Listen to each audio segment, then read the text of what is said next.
Oke, tambahan pada hari ini mengenai politik Islam. Dan tentu banyak partai-partai yang biasa Anda dengar ya, sudah dikenal partai-partai Islam dan seluk-beluknya, baik itu pra kemerdekaan maupun pasca kemerdekaan.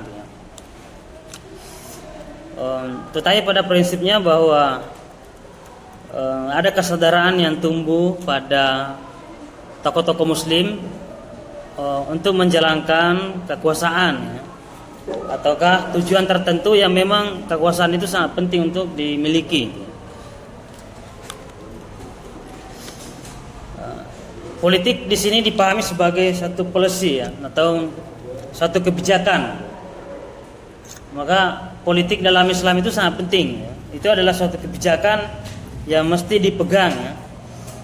Kalau kita tidak memegang secara maksimal, maka orang lainlah yang akan memegangnya itu atau menguasainya.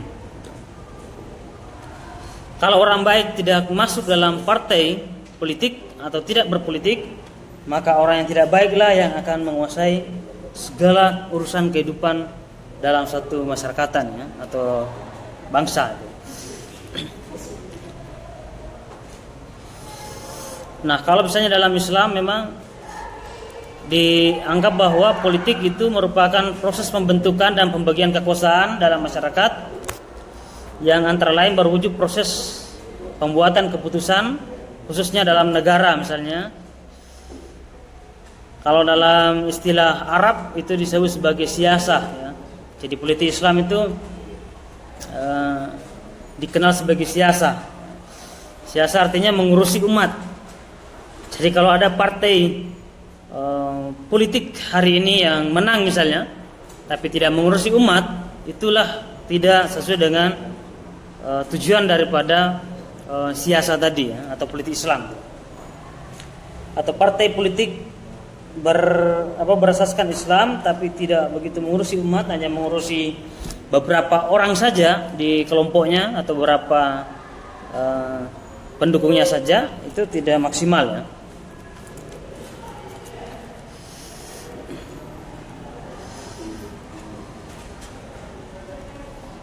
Dalam pandangan Islam, politik itu merupakan aktivitas yang sangat mulia ya, karena akan mengurusi manusia itu, akan mengurusi manusia alam semesta gitu,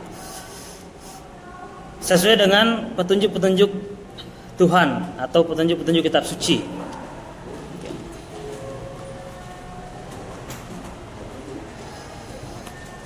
Tidak ada orang yang bisa menghindari politik ya. Itu yang kata kuncinya ya, tidak ada orang yang bisa menghindari suatu politik. Karena setiap orang pasti hidup pada suatu negara atau suatu bangsa, sedangkan negara adalah organisasi politik tertinggi ya. Jadi tidak ada orang yang bisa lepas dari politik. Meskipun dia benci politik, dia akan masuk pada arena politik gitu ya. Karena kita bernegara merupakan bentuk tertinggi dari suatu politik gitu ya. Maka suka tidak suka, maka kita harus tetap membicarakan politik dan harus punya wawasan mengenai politik itu sendiri.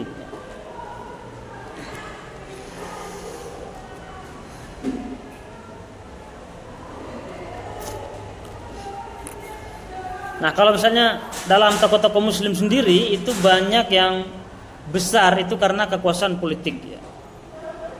Hampir tidak ada tokoh Muslim yang kita kenal yang hebat tanpa disokong oleh kekuasaan politik.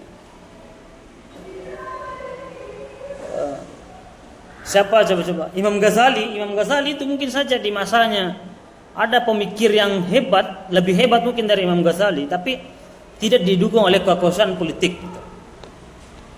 Ya. Kita paham bahwa Imam Ghazali itu selain mengarang kitab, dia sebagai dosen, dia juga memiliki kekuatan dalam pemerintahan. Ya. Sampai-sampai misalnya pemikirannya itu bisa diterapkan oleh kekuasaan. Contoh yang kita hadapi hari ini misalnya pemahaman dari Wahabi misalnya. Mengapa kita mengenal Wahabi? Mengapa tersebar luas Wahabi? Itu karena kekuasaan ya. Kekuasaan yang memberikan tempat ya, memberikan tempat yang layak ya, memberikan tempat yang tertinggi sebagai suatu kebijakan gitu, sebagai satu mazhab misalnya di Saudi Arabia, maka dia menganut asas mazhab tunggal seperti misalnya Wahabi gitu ya. Oke. Sehebat apapun pikiran tanpa ditopang oleh kekuasaan, maka itu tidak bisa disebarluaskan secara maksimal itu. Oke.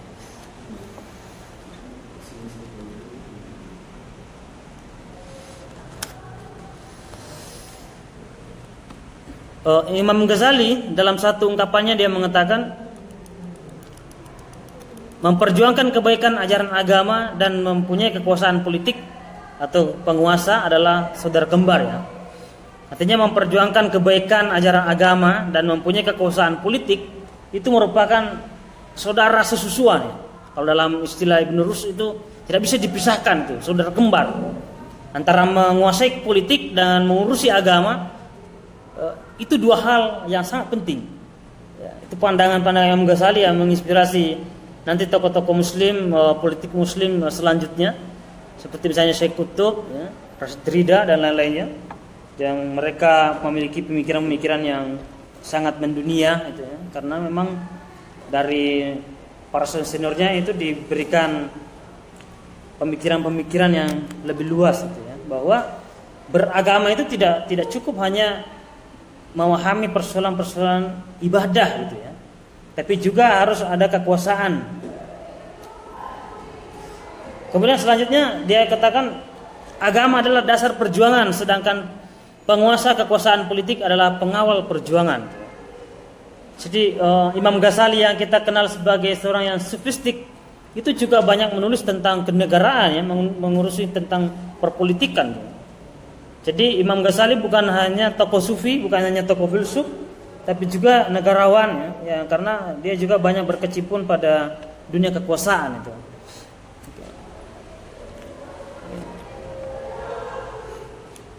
Hampir semua tokoh-tokoh Muslim itu pasti didukung oleh kekuasaan.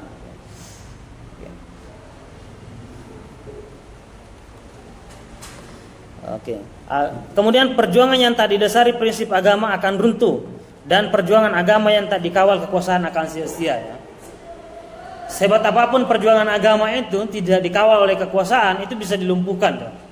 Coba misalnya Hizbut Tahrir ya, kita kita tidak melihat dari segi sisi negatifnya yang selama ini dikritik oleh orang bahwa pemberontak gitu ya. Tapi sepanjang pemahaman saya bahwa Hizbut Tahrir tidak begitu memberontak gitu. Justru dia mengadakan halaqah-halaqah ya, dia mengadakan kajian-kajian, meskipun misalnya mungkin pemikirannya ada ya perbedaan terhadap kebangsaan, dia pemikirannya lebih mengglobal, mengusung istilah khilafah, tapi tidak merusak gitu ya, tidak merusak negara ini gitu. Dibanding dengan pejabat-pejabat sendiri di negeri ini yang korupsinya sekian triliun misalnya itu tidak diproses sampai sekarang misalnya, itu jauh lebih berbahaya dan lebih merusak bangsa ini dan negara ini daripada orang-orang beragama tertentu gitu ya. Nah, tetapi karena dia tidak punya kekuasaan, maka dia dilenyapkan begitu saja ya. Sekeras apapun misalnya ada Muslim di Indonesia yang menentang Wahabi, tetapi dia disokong oleh kekuasaan Saudi misalnya, itu tidak bisa, kita tidak mampu ya, kita tidak bisa melakukan perlawanan secara maksimal itu, karena dia ditopang oleh kekuasaan. Nah, begitu juga dengan kebaikan Islam yang ingin kita terapkan di Indonesia ini tanpa didukung oleh kekuasaan yang pro terhadap ajaran Islam, maka itu tidak bisa dijalankan secara maksimal. Orang ulamanya akan dizalimi misalnya, kiainya akan dizalimi, bahkan tokoh-tokoh penceramahnya pun harus dibuatkan daftar ya, harus dibuatkan daftar misalnya yang direkomendasikan itu ya. Yang mungkin tidak direkomendasikan itu dianggap radikal dan lain-lainnya. Padahal ajaran Islam yang diajarkan itu ya. Oke. Maka tokoh-tokoh Muslim terdahulu itu menganggap bahwa kekuasaan politik dan perjuangan pada agama itu merupakan dua hal yang sangat penting, tidak bisa dipisahkan.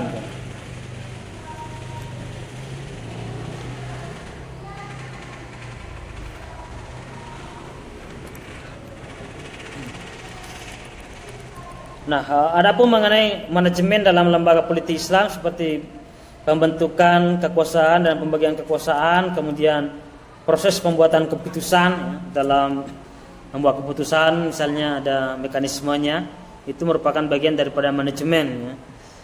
Kemudian menyusun berjalannya pemerintahan atau kekuasaan. Nah, itu kan semuanya adalah prinsip-prinsip manajemen yang diterapkan gitu ya. Jadi tidak menjalankan kekuasaan begitu saja, tapi tentu ada koridornya, ada peta-petanya ya, ada strateginya dalam menjalankan kekuasaan. Itu semua masuk dalam manajemen lembaga politik Islam. Kemudian perumusan pelaksanaan kebijakan publik itu. Tentu yang selanjutnya adalah anggaran politik ya, itu juga perlu dikalkulasi, juga bagian daripada manajemen ya.